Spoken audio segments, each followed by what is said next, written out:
CM Pushkar Singh Dhami Kumaon दौरे पर। CM Dhami ने हल्द्वानी नगर निगम में अधिकारियों के साथ की समीक्षा बैठक। सीएम धामी ने कहा जल्द हल्द्वानी में विकास कार्य होंगे शुरू।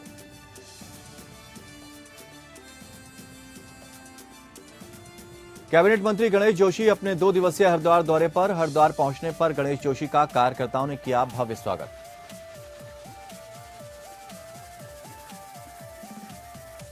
शीतकालीन सत्र को लेकर सरकार ने तैयारियां की तेज। गैरसैंण में सत्र न होना सरकार को बताया पहाड़ विरोधी। कांग्रेस पर भी उठाए सवाल।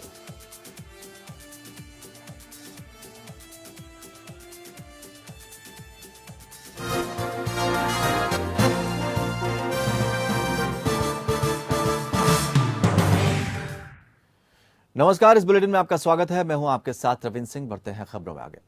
हल्द्वानी में शुक्रवार को पहुंचे उत्तराखंड के मुख्यमंत्री पुष्कर सिंह धामी ने प्रधानमंत्री के दिए गए 2000 करोड़ के नगर निगम को धनराशि के लिए हल्द्वानी शहर के विकास के लिए किस प्रकार से योजनाएं बनाई जाए, इसके लिए शहरी विकास मंत्री सहित नगर निगम के अधिकारियों के साथ समीक्षा बैठक की। वहीं पत्रकार वार्ता करते हुए पुष्कर सिंह धामी ने बताया कि जल्द हल्द्वानी का विकास कार्य शुरू हो जाएगा, क्योंकि जिस प्रकार से प्रधानमंत्री की दी गई धनराशि को हल्द्वानी के विकास के लिए लगाया जाएगा, इसके लिए अधिकारियों के साथ ही पूरा मैप तैयार कर लिया गया है। वहीं उन्होंने कहा कि हमारी सरकार ने किसी भी अपराधी व्यक्ति को बख्शा नहीं जाएगा। और इस पर जल्दी से जल्दी यहाँ काम हो, इसकी पार्किंग की व्यवस्था अच्छी हो, हमारे बस अड्डे अच्छे हों, सीवर लाइनें अच्छी बने, सड़कें अच्छी बने, स्ट्रीट अच्छी बने और जितने भी सरकार शहर का सौंदर्यीकरण है वो अच्छे से अच्छा होना चाहिए। और उसी के निमित्त माननीय प्रधानमंत्री जी ने हमको बहुत बड़ी सौगात यहाँ के लिए दी है। तो हम लोगों ने ये आज समीक्षा करी है कि जल्दी से जल्दी अगले कुछ महीनों में ये काम दिखाई जाए। डीपीआर जो गठन की कार्रवाई चल रही है वो तेज़ी से हो, उसमें किसी प्रकार की लेट लतीफ़ी न हो और कमिश्नर लगातार इसकी समीक्षा करेंगे अब लगातार पर।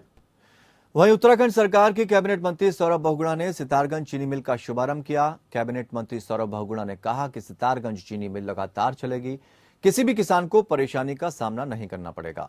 वहीं विधि विधान के साथ मंत्रोच्चारण के ही साथ कैबिनेट मंत्री ने सितारगंज चीनी मिल का फीता काटकर शुभारंभ किया। आपको बता दें कि भाजपा सरकार ने उत्तराखंड में बंद चीनी मिलों को सुचारू रूप से चालू कर दिया है, जिससे उत्तराखंड सरकार में किसी भी किसान को परेशानियों का सामना न करना पड़े और सभी चीनी मिलों में सभी लोगों का भुगतान समय से करने की उन्होंने बात कही। सितारगंज चीनी मिल जिसके ऊपर बहुत सारी असमंजस की स्थितियां बनी हुई थी, 21 तक वो लगातार अपना दूसरा प्राइस की तरफ चलाने जा रही है। पिछले वर्ष हमने 17.5 लाख क्विंटल कराया था, इस बार का हमारा लक्ष्य 27 लाख क्विंटल का है। इस बार 20% उधम सिंह नगर में जो है गन्ना क्षेत्रफल बढ़ा भी है, तो इसका मतलब कि किसानों के अंदर भरोसा जगह है कि भारतीय जनता पार्टी की ये सरकार गन्ना किसानों के हित के लिए है। इसीलिए 20% गन्ना हमारा बढ़ा है पूरे उधम सिंह नगर में। मैं विश्वास दिलाता हूँ सितारगंज के और अन्य हमारे क्षेत्रों के गन्ना किसानों को कि सरकार आपके साथ मिल के काम करना चाह रही है, गन्ना उत्पादन बढ़ाना चाह रही है, आपका पेमेंट समय पर हो, आपको व्यवस्थाएं अच्छी मिले, चीनी मिल सुचारू रूप से चले, ये हमारी प्राथमिकता है। तो आप सरकार और संगठन में तालमेल बना रहे, इसको लेकर उत्तराखंड सरकार ने तमाम जिलों में मंत्रियों की ड्यूटी लगाई है, जिसके तहत मंत्री जिले में प्रवास करके कार्यकर्ता और जनता की समस्याओं को दूर करने का काम करेंगे। 2 दिवसीय प्रवास पर हरिद्वार पहुंचे कैबिनेट मंत्री गणेश जोशी का बीजेपी कार्यकर्ताओं ने स्वागत किया। मंत्री गणेश जोशी 2 दिनों तक हरिद्वार में कार्यकर्ताओं के साथ उनको होने वाली समस्याओं को लेकर बैठक करेंगे। सरकार वो संगठन मिलकर काम करते हैं, यही कारण है कि दिन दिन भारतीय जनता पार्टी आगे बढ़ रही है, अन्य पार्टियां समाप्त हो रही हैं। उसी कार्यक्रम के तहत सभी मंत्रियों के अन्य जिलों में प्रवास लगे हैं और 2 दिन के प्रवास पर मैं आज हरिद्वार आया हूं। यहाँ पर कार्यकर्ताओं से मिलकर, आम जनता से मिलकर जो फीडबैक इनसे आएगा और कल जिला स्तरीय अधिकारियों की बैठक हमने ली है, उस पर चर्चा होगी, जो समस्याएं होंगी उनका निराकरण होगा। कैबिनेट मंत्री रेखा आर्य ताकुला मंडल के बसौली गांव पहुंची, जहां भाजपा कार्यकर्ताओं ने उनका भव्य स्वागत किया। इस दौरान मंत्री रेखा आर्य ने स्थानीय जनता को जन समस्याओं को सुना और उनके त्वरित निस्तारण के निर्देश संबंधित अधिकारियों को दिए। उन्होंने कहा कि स्थानीय जनप्रतिनिधियों ने उन्हें क्षेत्र की विभिन्न समस्याओं से अवगत कराया, जिनमें से सड़क, स्वास्थ्य, रोजगार, शिक्षा को लेकर कई प्रस्ताव शासन को भेजे जा चुके हैं। कैबिनेट मंत्री रेखा आर्या ने कहा कि प्रधानमंत्री नरेंद्र मोदी और मुख्यमंत्री पुष्कर सिंह धामी के नेतृत्व में प्रदेश विकास के नए आयाम स्थापित कर रहा है।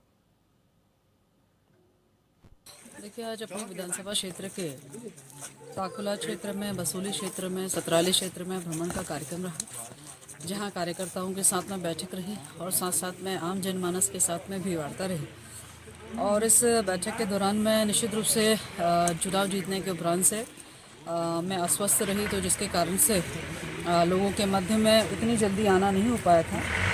लेकिन स्वस्थ होने के उपरांत में उनके मध्य पहुंचते हुए सर्वप्रथम उनको धन्यवाद ज्ञापित करते हुए और उनकी आने वाले समय के हिसाब से वो अपने इस ताकुला क्षेत्र में क्या विकास कार्य चाहते हैं, उन सबको जानने का अवसर मिला। कई जगह पर अभी लिंक मोटरमार्ग की अपेक्षा है, कई जगह पर सड़क को सुदृढ़ीकरण और डामरीकरण की आवश्यकता है।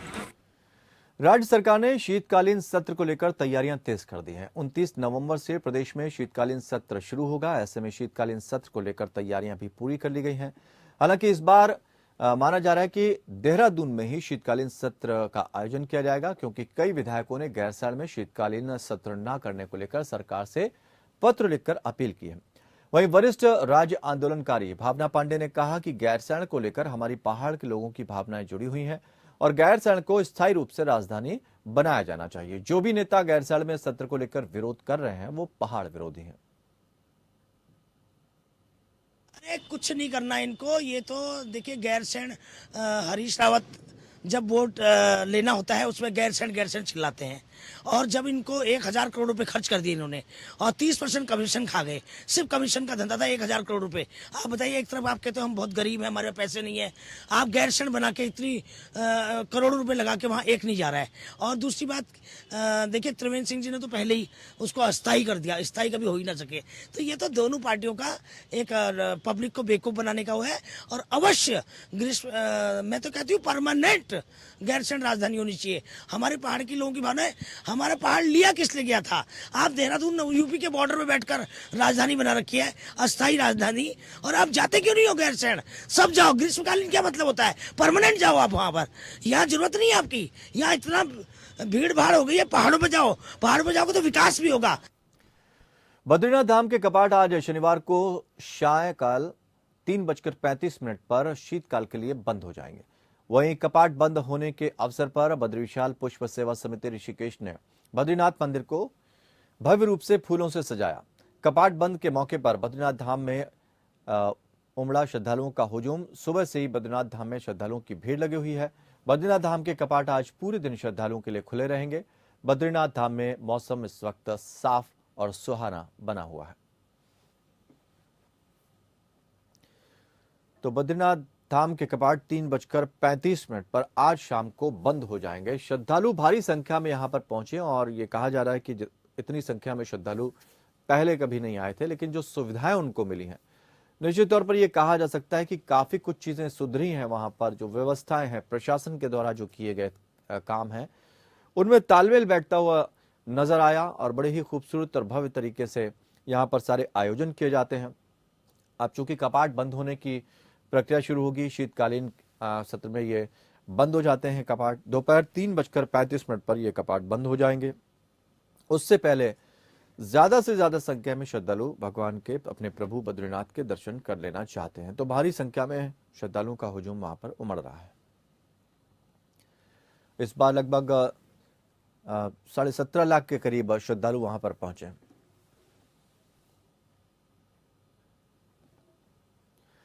राज्य स्तरीय गौचर मेला इस बार अपने बहुआयामी अंदाज में छटा बिखरता नजर आ रहा है। गौचर मेला इन दिनों अपने पूरे यौवन पर है।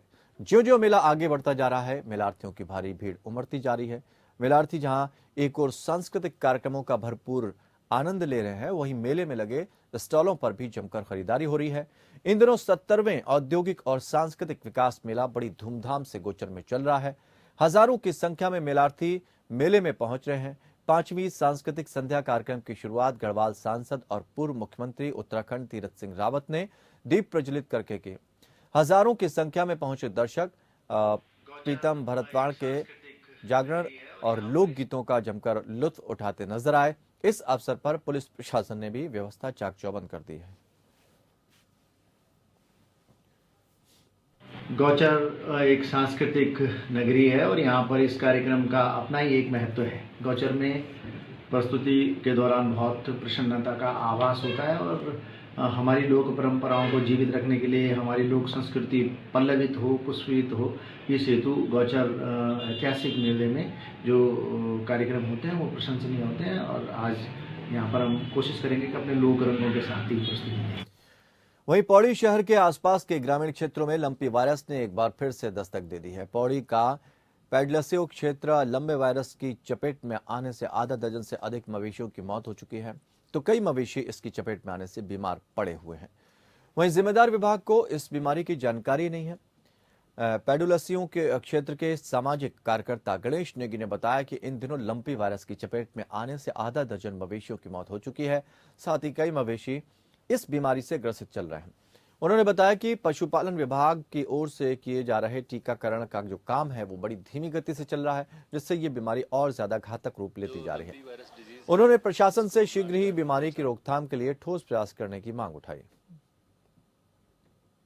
जो लंपी वायरस डिजीज़ है, इसको गांठदार त्वचा रोग भी हम बोलते हैं और ये लगभग पिछले 6 माह से हमारे जनपद में ये रोग फैला हुआ है।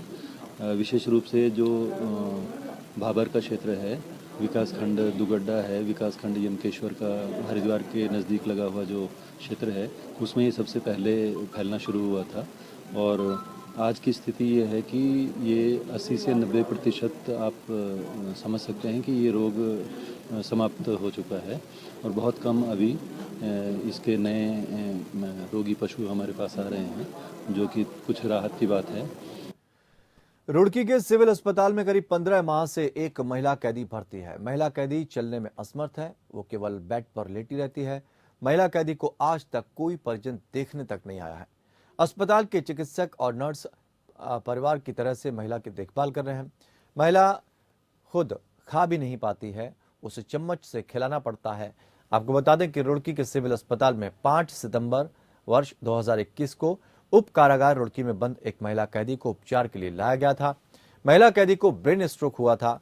महिला की हालत बेहद नाजुक थी। गंभीर हालत को देखते हुए पहली बार अस्पताल का आईसीयू वार्ड महिला कैदी के लिए खोला गया था। 2 से 2.5 वर्ष पूर्व यहाँ पर रुड़की जेल से महिला कैदी को लाया गया था। उसके पेट में दर्द था और उल्टियों की शिकायत थी, लेकिन 2 या 3 दिन के बाद ही उसको मिर्गी के दौरे आए और उसके बाद उसको पैरालिसिस हो गई। तो हम लोगों ने यहाँ से उसको रिवाइव करके एम्स ऋषिकेश शिफ्ट करा दिया था वेंटिलेटर पर ही, और वहाँ जाके पता पड़ा कि उसको ब्रेन हेमरेज हुआ है, मैसिव ब्रेन हेमरेज हुआ था। और वहाँ करीबन 2 महीने के आसपास उसका इलाज चला और 2 महीने के बाद में उसको फिर उन्होंने दोबारा से यहीं पर शिफ्ट कर दिया था। इस संदर्भ में हम लोगों ने 2 बार जुडिशरी को भी अवगत कराया था, न्यायालय को, कि इसके बारे में उचित निर्णय लिया जाए उनके द्वारा। तो लेकिन वहाँ से भी कोई अभी तक कुछ नहीं हुआ और उसके घर वाले भी कभी 2-4-6 महीने में कभी एक बार कोई ना कोई एक आधो कोई आता है, 10 मिनट मिल के चला जाता है। द्वितीय केदार भगवान मदमहेश्वर की चल विग्रह उत्सव डोली गौंडार गांव से रवाना होकर दोपहर को द्वितीय रात्रि प्रवास के लिए राकेश्वरी मंदिर राशि पहुंचेगी, जहां पर ग्रामीणों ने भगवान मदमहेश्वर की चल विग्रह उत्सव डोली का पुष्प अक्षतों से स्वागत करने का मन बनाया। रविवार को भगवान मदमहेश्वर की चल विग्रह उत्सव डोली अंतिम रात्रि प्रवास के लिए गिरिया गांव पहुंचेगी और 21 नवंबर को शीतकालीन गद्दी स्थल ओकारेश्वर मंदिर में विराजमान होगी और 22 नवंबर से भगवान मदमहेश्वर की शीतकालीन पूजा विधिवत शुरू हो जाएगी। भगवान मदमहेश्वर की चल विग्रह उत्सव डोली के शीतकालीन गद्दी स्थल ओकारेश्वर मंदिर आगमन पर मंदिर समिति ने ओकारेश्वर मंदिर को भव्य रूप देने की तैयारियां शुरू कर दी हैं। तो भगवान मदमहेश्वर की चल विग्रह उत्सव की ये यात्रा है, डोली उनकी चल पड़ी है। श्रद्धालु बड़ी आस्था के साथ उनके दर्शन करते हैं, उनके लिए खास तैयारियां की जाती हैं। शीतकालीन पूजा का जो दौर चलता है उसमें तमाम तरह के रीति रिवाज संस्कार ध्यान में रखे जाते हैं। लक्ष्मण नेगी हमारे सहयोगी इस खबर पर हमारे साथ जुड़े हुए हैं। लक्ष्मण नेगी, किस तरह की तैयारियां हैं वहां पर, क्या कुछ चल रहा है? पंच केदारों में द्वितीय केदार के नाम से विख्यात भगवान मद्महेश्वर की चल विग्रह उत्सव डोली आज गोनार गांव से रवाना हुई तथा दोपहर लगभग 12:30 बजे द्वितीय रात्रि प्रवास के लिए राजेश्वरी मंदिर रांची पहुंच गई है। वहीं भगवान मद्महेश्वर की चल विग्रह उत्सव डोली के कैलाश से शीतकालीन गद्य स्थल ऊठी मठ आगमन पर मनसुनामी कल से शुरू हुए मेले में को भव्य रूप दिया जा रहा है। स्थानीय कलाकारों के द्वारा विभिन्न धार्मिक भजनों की प्रस्तुति दी जा रही है तथा ऊठी मठ में कल से शुरू होने वाले 3 दिवसीय मद्महेश्वर मेले को भी भव्य रूप दिया जा रहा है। मंदिर समिति द्वारा शीतकालीन गद्य स्थल ओंकारेश्वर मंदिर को लगभग 5 कुंडल फूलों से सजाया जा रहा है तथा 3 दिवसीय मेले और भगवान मद्महेश्वर के कैलाश से ऊठी मठ आगमन पर जो डोली आगमन को है उसमें स्थानीय श्रद्धालुओं में भारी उत्साह बना हुआ है। प्रवासियों और महिलाओं ने ऊठी मठ की ओर रुख कर दिया है, जिससे कि गांव की चौपालों से लेकर मुख्य बाजारों तक रौनक बनी हुई है। बहुत बहुत शुक्रिया लक्ष्मण तमाम जानकारी देने के लिए। बढ़ते हैं आगे। शुक्रवार को चमोली के जोशीमठ तहसील के अंतर्गत उर्गम पल्ला जखोला डुमक मोटर मार्ग पर एक टाटा सुमो वाहन लगभग 200 मीटर गहरी खाई में गिरकर दुर्घटनाग्रस्त हो गया। वाहन में 17 लोगों के सवार होने की खबर थी, जिसमें से 12 लोगों की मौके पर ही मौत की जानकारी मिली है। 5 लोग गंभीर रूप से घायल हुए। मुख्यमंत्री पुष्कर सिंह धामी ने वाहन दुर्घटना पर शोक व्यक्त किया है। मुख्यमंत्री ने दुर्घटना की मजिस्ट्रियल जांच और मृतकों के परिजनों को 2-2 लाख रुपए की सहायता राशि देने के निर्देश दिए। साथ ही दुर्घटना में घायलों के निःशुल्क उपचार की व्यवस्था सुनिश्चित करने के भी निर्देश दिए।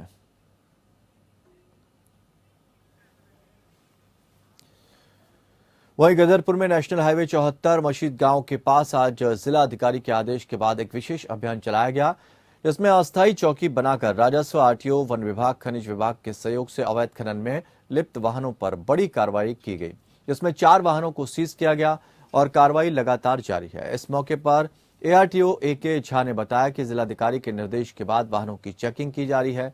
जो वाहन अवैध खनन में लिप्त हैं उन पर कड़ी कार्रवाई की जा रही है। इसी क्रम में 4 वाहनों को सीज किया गया है और कुछ वाहनों का चालान भी किया गया है, जिन पर विधि सम्मत कार्रवाई की जा रही है।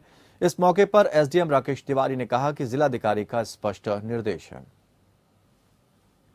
आइए SDM साहब और परिवहन विभाग के द्वारा जो है ज्वाइंट चेकिंग अभियान चलाया गया है।